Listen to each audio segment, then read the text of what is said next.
chord.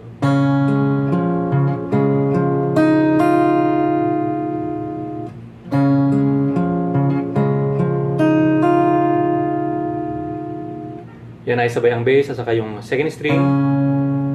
Akit ka ng third, fourth, then bass. Sabay ang bass sa third string, then fourth. This time mag-iiba yung pattern mo doon sa nauna. Kasi yung hinlid ilalagay mo sa third fret ng second string. Then ang last dyan ay open na pluck sa first string.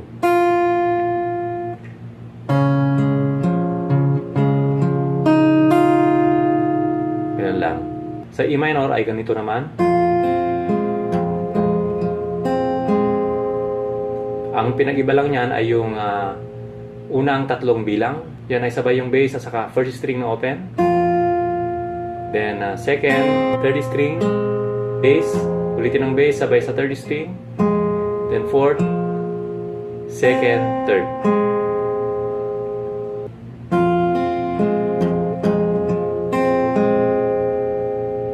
Punta naman tayo ng F.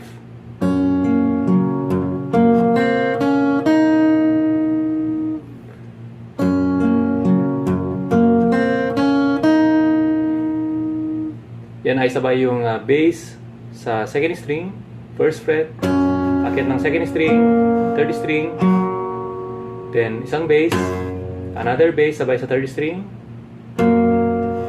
then punta ka ng second string, open, first fret, then third fret, gamit ang hinliliit.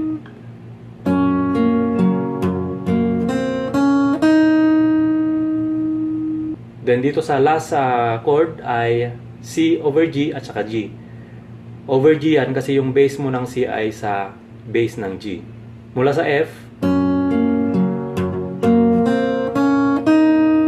C over G, ilagay mo yung ring finger doon sa bass ng G. Huwag mong aalisin yung first fret ng hintuturo. Galing sa F yan.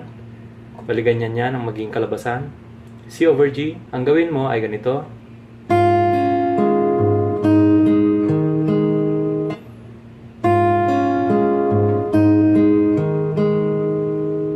Yan ay sabay ang bass ng G sa first string na open. Then akyat ka ng second string, third string, then bass ulit sa G. Then another bass kasabay ang second string, pero yung hinlit mo ilalagay mo sa third fret.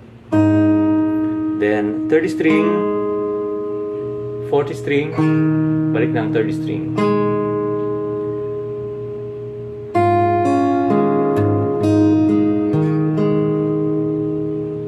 Mula sa F,